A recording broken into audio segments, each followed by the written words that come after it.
अस्सलाम friends, welcome back to my YouTube channel. तो अभी मैं नावल का पार्ट नंबर 7 स्टार्ट करने लगी हूँ। तो अगर आपको ये वीडियो अच्छी लगे तो लाइक और शेयर जरूर कर दीजिएगा। मामा, मुझे आपसे एक बात करनी है। तो यार नौरीन के पास आज नौरीन के कमरे में थी, इसलिए उसके पास लेटे हुए बोली थी। जी बेटा बोलो, क्या बात करनी है मेरी जाने। उसका गाल थपथपा कर बोलती हुई सुबह के लिए अपना ड्रेस निकालने लग गई थी। मामा जानी, प्लीज मेरे पास आकर बैठने, बहुत जरूरी बात करनी है मुझे।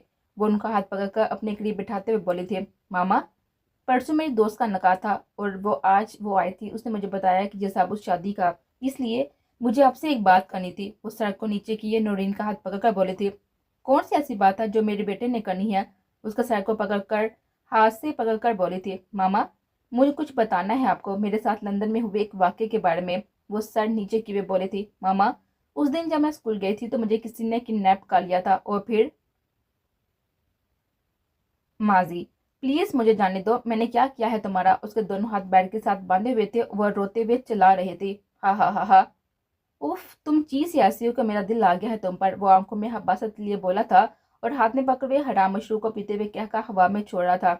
सोचा था आज ही डील में तुमको आगे बेच दूंगा, पर क्या करूं कि दिल, विकी का दिल आ गया है तुम पर। उसके चेहरे पर अपनी उंगली फेरते हुए बोला था। नहीं नहीं, प्लीज मुझे जाने दो, मेरी मामा मेरी वेट कर रही होंगी। उफ, इतनी क़यामत चीज को कौन छोड़ेगा। छुए बिना उस पर झुकने लगा था कि पीछे से किसी ने पकड़कर उसे नीचे गिरा दिया। उसके हाथ पर गोलियां मारी और दूसरी तरफ उसके साथी में से एक लड़की आगे बढ़कर इस लड़की को रस्सियों से खोला था। वो डर कर मारे उसके पीछे छुप गए थे। प्लीज मुझे घर जाने दे, मुझे मेरी मामा के पास जाना है। वो छोटी सी लड़की थी जो उसे डर कर छुप रही थी, जो उसके मोहसन थे। उठाओ इस हराम हौर को, वो अपने साथियों से बोला था। और ऑफिसर, आप इनसे पूछकर इनको उनके घर तक पहुंचाने का इंतजाम करे। वो डरी हुई मासूम सूरत लिए हुए किसी के भी दिल में उतरने की कोशिश रहती थी और वह बहुत ही दिलचस्पी से उसे देख रहा था। बिल्कुल पाक हुस्न था उसका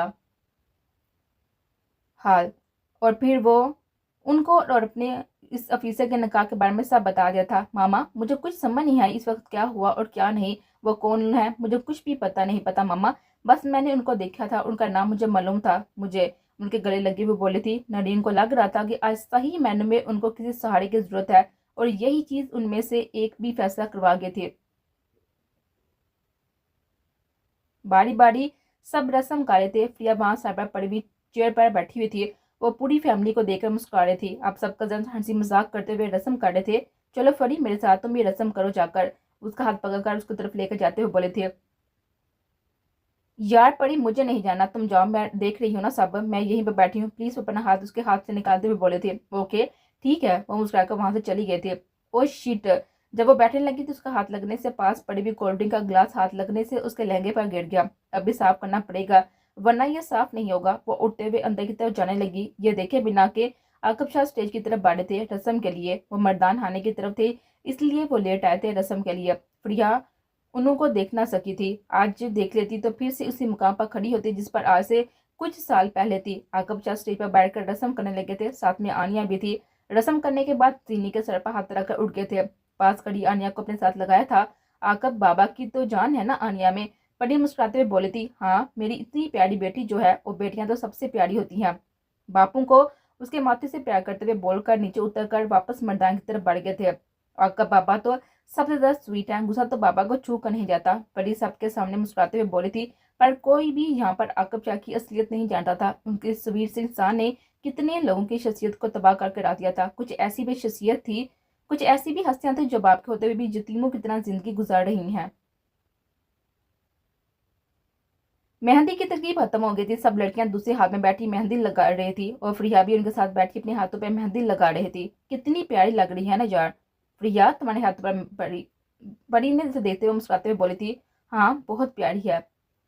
ये कौन लड़की है? आनिया प्रिया को देते हुए नादिया से बोली थी। और नादिया परी की हालाजाद, ये लड़की प्रिया है, परी की दोस्त। परी लेकर आई है उसे अपने साथ तबरेज लाला की शादी के लिए। वह मशरूम से अंदाज में उसके हाथों में मेहंदी लगाते हुए बोली थी। हाँ, ये परी भी पता नहीं कैसी कैसी लड़कियों से दोस्ती की रखती है। वह मुंह बसोड़ते हुए बोली थी। वाह जिन्नी अपू, आपकी मेहंदी तो सबसे ज्यादा प्यारी है ना।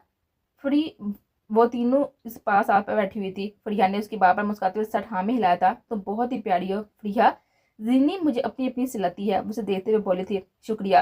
प्रिया उसके बार बार मुस्कुराई थी। प्रयूष जाओ, अब तुम हम दोनों के लिए गर्म से चाय लेकर आओ, मेरे कमरे में आ जाना। प्रिया, चलो प्रिया मेरे साथ मेरे रूम में। जीनी जो मेहंदी लगा चुकी थी प्रिया और परी को बोलते हुए अपने कमरे की तरफ प्रिया को लेकर गए थे। इस वक्त फोन सब हैरियत तो है ना? आदल नौरीन का फोन उठाते हुए बोले थे, जिन्होंने रात के 1 बजे उनको फोन किया था। आदल, मुझे आपसे बात करनी है। मैंने बहुत सोचा है। वो अपनी बात बोलकर चुप हुए थे। मैं तैयार हूँ आपसे शादी के लिए, सिर्फ अपनी बेटियों के मुस्तकबिल के लिए। ये फैसला मैंने किया है। वो सांस को हवा में खारिज करते हुए बोले थे। आदल साहब उसकी वापा मुस्कुराए थे और सुकून से आंखों को मूंदे सर को कुर्सी की पुष्ट पर टका दिया था। आपकी बात से मुझे खुद में सुकून उतरता हुआ महसूस हुआ है नूर। वो आंखें बांध के हुए मुस्कुरा कर बोला था। दूसरी तरफ नौरीन उसकी बात पर मुस्कुरा भी ना सकी थी, बस लब बिचे उनको सुन रही थी। आपको परेशान होने की जरूरत नहीं है नूर। आपको और अपने इस किए के फैसले पर कभी भी पछतावा और शर्मिंदगी नहीं होगी। बस इतना कहना चाहता हूँ कि मुझ पर यकीन रखें। जी बेहतर। वो 2 लफ्ज़ जवाब देकर फिर से चुप कर गई थी और फोन को रख दिया था। अपना सर हाथों में गिराकर बेआवाज आंसू से रोने लगे थे। पता नहीं किस्मत कहाँ लेकर जाएगी मेरी बच्चियों को। इस नई मुसीबत को मैं अकेले नहीं हल कर सकती। थकने लगी हूँ मैं शायद। अब किसी के साथ की ज़रूरत है, तुम चारों के लिए। मुझे इस दुनिया से अकेले नहीं लड़ सकती मैं। तुम चारों के लिए निकल जाएंगे लोग तुम सबको, इसलिए तुम सबके लिए मैं अब आदत से शादी करूंगी। तुम सबको भी एक मजबूत सहारा मिल जाएगा। वो जोया को देते हुए उसे सब प्यार करते हुए बोलती दूसरी सड़क पर लेट गए थे। हाय अल्लाह जी, ये बंदा क्या हर वक्त किचन में ही पाया जाता है? जब भी आओ मुझसे पहले पहुंचा हुआ होता है। परयूष आली को किचन में देखकर बड़बड़ाई थी, पर आज वापस जाने की गलती नहीं की थी। बाहरी बड़बड़ाती होगी या अंदर भी दाल होगी। आली शाह बिना मुड़े ही परी से बोला था।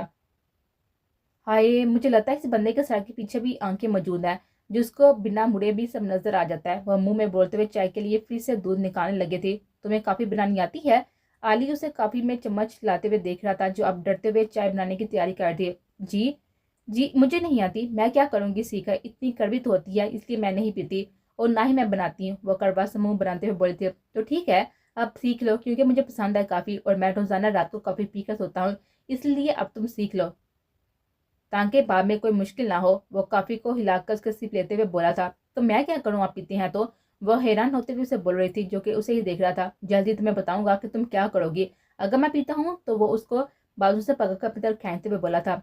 ज्यादा जुबान मत चलाया करो मेरे सामने, मुझे बोलने वाली लड़कियां नहीं पसंद, सुना तुमने? वो गुस्से से सख्त लहजे में बोला था। छोड़े मुझे आली, आपने समझ क्या रखा है मुझे? मुझसे जबरदस्ती करेंगे हर बात पर, मुझे डांटते हैं। अब मुझे मेरी गलती ना भी हो तो आप मुझे इतनी सुनाती हैं। वो आंखों में आंसू लिए नम लहजे में से बोलती। आली उसके बाप पर मुस्कुरा दिया था। अब देखें कैसे मेरे रोने पर मुस्कुरा रही हैं। आपको मुझे दुख देकर सुकून मिलता है ना? वो रोते हुए उसे बोल रही थी। हाँ हाँ हाँ परी, तुम रो भी सीधे तरीके से नहीं सकती। उसके रोने पर चोट करते हुए बोला था। उसके हाथ झटक कर उसे दूर हुए थे। परी, अभी कोई हक नहीं रहता तुम पर, वरना तुम्हें बताता कि तुम्हारे रोने से मुझे फर्क पड़ता है या नहीं। उसके करीब झुकते हुए बोलता हुआ बाहर निकल गया था। बड़े आए मुझे डराने वाले। पीछे पड़ी मुंह बसोकर आंसू को साफ करते हुए चाय बनाने लगी। आहत तुम? जिनी आहत को अपने कमरे में देखकर चलाए थे। मुझे लगा कि तुम मेरी शादी पर नहीं आओगे। वो रोते हुए उसके गले लगे बोले थे। आप ऐसा सोच भी कैसे सकती हैं कि मैं और आपकी शादी पर ना आऊं? बड़ा भाई हूँ आपका। उसके सर पर प्यार देते हुए बोला था। छुट्टियां लेकर आया हूँ इस दफा बहुत सी, अब तो खूब मजे करेंगे। उसे साथ ही बेड पर बैठकर बोला था। आप मामा से मिल ले, उसके साथ लगी हुई बोल रही थी। हाँ नीचे ही थे सब, सबसे मिलकर आया हूँ। आपका पूछा तो आप ऊपर थी इसलिए यहाँ ही आ गया। मेहंदी तो बहुत ही खूबसूरत लगाई है आपने। उसके हाथों को देखकर बोला था, जहाँ अब वो मेहंदी सूख चुकी थी और हाथ के साथ लगरे से उतर भी रही थी। जीन ने उसकी बाबा मुस्कुरा दी थी। ओ ये कौन है प्यारी सी लड़की? वो बातें करते हुए दूर बैठी फ्रिया से बोला था, जो उसे ही मुस्कुरा कर देख रही थी। उसके पूछने पर सीधी होते हुए अपनी नजर उस पर हटाए हुई थी। ये ये प्यारी सी लड़की मेरी दोस्त है, जैसे प्यारी वैसे मेरी दोस्त भी प्यारी। परी जो बाहर से आई थी आते हुए आहत को जवाब देते हुए बोली थी। ओ आज तो परी के हाथ के बदमजा चाय पीने को मिलेगी। आहत मुस्कुराकर उठा और परी के हाथ में पकड़े हुए ट्रे में से एक चाय का कप उठाकर पीने लगा। नॉट बैड परी, तुम तो अच्छी चाय बनाने लगी हो। वो अब उसके सर पर हल्के से थप्पड़ मारकर बोला था। आहत लाला, नहीं बनाती मैं अच्छी चाय, छोड़े। वो ट्रे को टेबल पर रखकर आहत की तरफ गई थी, जो अब उसे मुस्कुराते हुए पीछे हुआ था। नहीं जाना, ऐसे कैसे मैं बर्दाश्त नहीं करता था कि ये प्यारी सी लड़की तुम्हारी चाय पीकर बेहोश हो जाए। वो फ्रिया की तरफ इशारा करते हुए बोलता हुआ परी को अपनी तरफ बढ़ने पर उसकी पहुंच से दूर हुआ था। मैं आपको छोड़ने वाली नहीं लाला, आप मुझे तंग कर रही है ना? उसके पीछे भागते हुए बोलती। हाँ हाँ हाँ, चुप कर है, कोई तो है जो परी को भी तंग करता है। बैठ से आता हुआ आली आह से बोला था। कैसा है जिगर? उसे गले लगते हुए बोला था। पीछे पीछे हाजिर भी वहीं पर आ गया था। वो सबसे मिल रहा था। प्रिया सबको ऐसे मिलता देखकर आंखों में नमी लिए मुस्कुरा देती। उसकी नजरों में हसरत थी, रिश्तों की, अपनों की, चाहतों की। उसने ऐसे कोई भी रिश्ते नहीं देखे थे, पर उस बात से अनजान थी कि जिन रिश्तों को वो हसरत से देख रही थी वो उसके अपने हैं। हाजिर की नजर प्रिया पर गई थी, जो सबको मुस्कुराते हुए देख रही थी। खुद पर हाजिर की नजर महसूस करके उसने नजरें झुका ली थी, अपने हाथों को मसलने लगे थे। मैं तुम्हें हर रिश्ता दूंगा प्रिया, जिसकी तुम्हें चाह है। हाजिर की आंखों की हसरत पड़ चुका था। वो जानता था कि प्रिया का भी कोई भी अपना नहीं है, पर वो ये नहीं जानता था कि उसका अपना खानदान ही उसका भी खानदान है। प्यारी लड़की, आप क्यों ऐसे उदास हो गई हैं? आहद प्रिया को बोला था, जो कि नजरों को नीचे झुकाए बैठी हाथों को मसल रही थी। नहीं तो, ऐसा तो नहीं है। वो सर को उठाकर उसे मुस्कुराकर बोले थे, घबराए मत, मैं भी आपका भाई हूँ। जैसे मैं परी का भाई हूँ वैसे ही, आहद उससे बोला था, जो उसकी बात पर खुलकर मुस्कुरा दिए थे। शुक्रिया आपका, वरना मेरा कोई भाई नहीं था, आपसे मेरे भी आप भाई हुए। वो मुस्कुराते हुए बोले थे। आहद ने आगे बढ़कर उसके सर पर हाथ रख दिया था। परी भी मुस्कुराते हुए प्रिया के साथ लग गई थी। हाजिर प्रिया को अपने घर वालों के साथ खुश देखकर खुश था। वैसे मुझे बहुत ही हैरानगी हो रही है कि तुम जैसी समझदार लड़की परी जैसी बेवकूफ से दोस्ती कैसे कर सकती है। आहद सीरियस बात करते हुए आहट में शरारत से बोला था। लाला, ये देख, आहत, लाला मुझे तंग कर रही हैं। परी हाजिर की तरफ देखकर बोली थी, जो कि अपनी नजरों को प्रिया पे किए हुए था। खबरदार आहत, जब तुमने मेरी परी को तंग किया। वो मुस्लिम गुस्से से आहत को देखकर बोला था। हाँ हाँ हाँ, ओके लाला, मैं आपकी चमची को तंग नहीं करूंगा। वो मुस्कुराते हुए फिर से परी को छेड़ते हुए बोला था। इस बला को सिर्फ तुम ही तंग कर सकते हो, वरना तो हाजिर लाला हमें जिंदा ना छोड़े अपनी लाडली को तंग करने पर। अली आहत के कान में बोला था, जिस पर आहत ने अपनी मुस्कुराहट को बामुश्किल रोका था। इसीलिए बोल रहा हूँ कि मुझसे ट्रेनिंग ले लो, फ्यूचर में काम आएगी। ये तुम्हारी बेवकूफ पड़ी, वरना तुमको पूरे घर में डांस करवाएगी। और वो भी उसके कान में बोला था, जिसे आली ने उसे गुड़ी से नवाजा था। लाला, आप कहाँ खो गए हैं? कहीं किसी लड़की वड़की का चक्कर तो नहीं है, जो बेबाद मुस्कुरा भी रहे हैं? समझ तो गए होंगे ना मेरी बात? आहद हाजिर को मुस्कुराता हुआ देखकर बोला था। आहद, तुमने साबित कर दिया कि अफीसर बहुत तेज और हर किसी के चेहरे को पढ़ने वाले होते हैं। हाजिर के मुस्कुराकर कहने पर आहद और आली कभी एक दूसरे को देते और कभी हाजिर को। दूसरी तरफ प्रिया को अपने पाँव में से जान निकलती हुई महसूस होती। वो बेबसी से हाजिर की तरफ देख रही थी, जो आहद और आली को मुस्कुराकर देख रहा था। लाला, क्या जो मैं सोच रहा हूँ वो सच है ना? ना करें लाला, इस दफा क्या मैं आपकी शादी भी अटेंड कर जाऊंगा? आज उसके पास जाकर उसके गले लाकर बोला था। लाले की जान, बहुत जल्द खुशखबरी दूंगा सबको। उसे मिलते हुए बोला था। सच्ची लाला, आई एम सो हैप्पी। आपकी शादी पर मैं इस दफा से भी ज्यादा कपड़े लूंगी। पर ये बच्चों की तरह खुश होते हुए बोलते, इस लड़की को कपड़ों के अलावा कुछ नहीं सोचता, पता नहीं मेरे जहर का क्या बनेगा। आहत जानबूझकर आली के कान में बोलते हुए अपने सर पर हाथ मारकर फपाकुटनी औरतों की तरह बोला था, जिस पर आली उसकी कमर पर एक मुक्का मारा था, जिसे वो अपनी कमर पकड़ते हुए मुस्लिम आओ पकार करने लगा, जिस पर सब हंसने लगे थे। दूसरी तरफ प्रिया को अपनी धड़कनों को संभालना मुश्किल हो रहा था। दिल का कोई कोना हाजिर की चाह करने लगा था। हाजिर को पाना तलब दिल में बसने लगी थी, पर दिमाग उसकी नफी कर रहा था। पर लाला, आपको लगता है कि दादा मान जाएंगे? मुझे नहीं लगता खानदान के बाहर वो कभी मानेंगे। अली के कहने पर प्रिया और आहत दोनों ने अली की तरफ देखा था, और एक वो ही मुतमिन सा मुस्कुरा रहा था। हाजिर को कोई भी मना नहीं कर सकता। वो मुस्कुराते हुए पूरे कॉन्फिडेंस से बोला था, ये चीज लाला, इसमें इसमें मैं आपके साथ हूँ। वो मुस्कुराते हुए उसे बोला था, क्योंकि वो जानता था कि हाजिर की कश्ती पार लगने से भी उसकी भी कश्ती पार लगेगी। दूसरी तरफ अली की बात सुनकर प्रिया के दिल पर दिमाग ने बढ़तरी हासिल कर ली थी, और प्रिया ने अपनी मोहब्बत को फिर से उसी कोने में सुला दिया था। वो नहीं चाहती थी कि अनचाहा रिश्ता जिसमें किसी एक की भी मुखालफत हो। वो अपनी मां की तरह की बर्बादी खुद के लिए नहीं चाहती थी। इसलिए लाबीचे नीचे चेहरा किए हुए अपने आंसू को जब्त करने की पूरी कोशिश कर रहे थे। ये अन सब नजर नहीं आए मुझे? आज के पूछने पर आली ने भी सर हिलाया था। हाँ, मैंने भी आज उसे कहीं भी नहीं देखा, पूरा वक्त नजर नहीं आया। आली बोला था। वो किसी दोस्त के पास गया था, किसी जरूरी काम से, मुझे फोन करके बोल दिया था। उसे हाजिर के बोलने पर सबको मुतमिन हो गए थे। जीनी उनकी बातों में कब की सो चुकी थी, और हाथ उसे सोता देखकर उस पर कमर ठीक करते हुए उठ गया था। परी और फरीद, चलो तुम दोनों भी अब आराम करो, फिर सुबह भी सब तैयारियां करनी है। आज के बोलने पर वो दोनों भी उठकर बाहर निकल गई थी।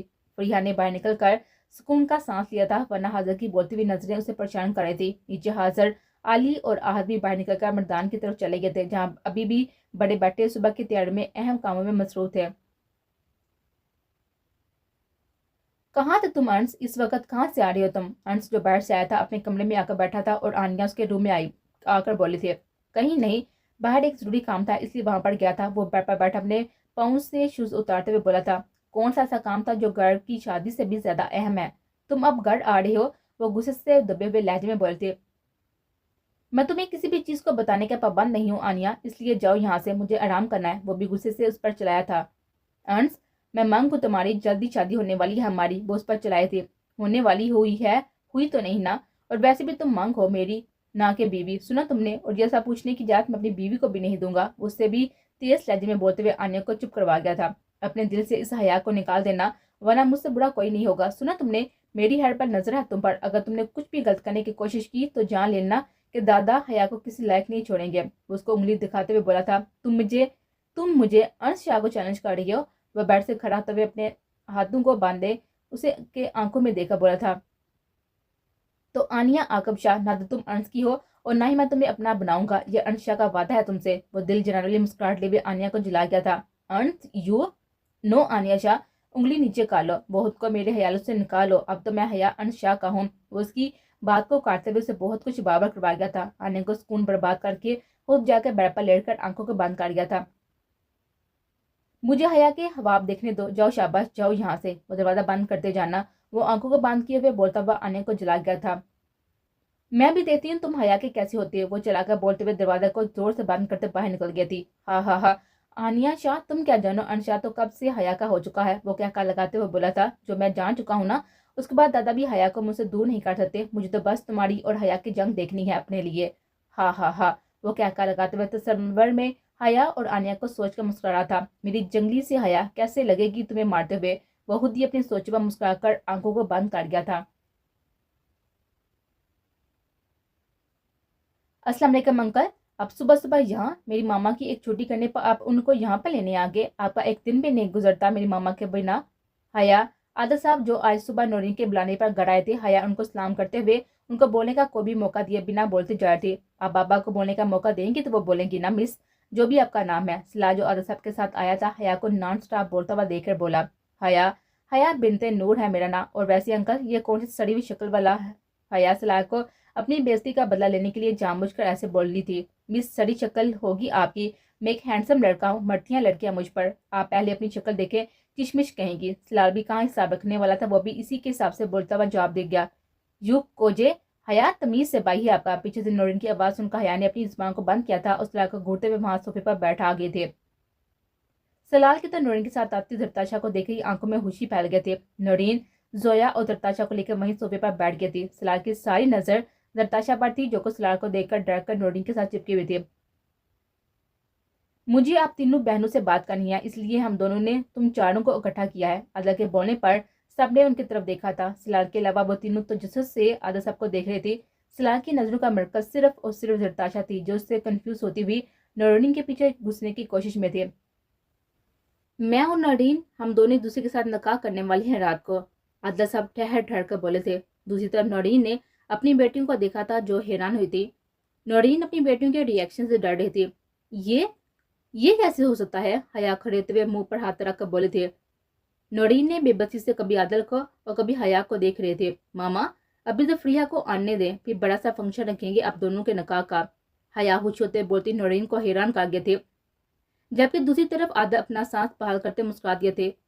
आपको कोई एतराज नहीं है इस बात पर हया? नौरीन ने डरते डरते उसे बोली थी।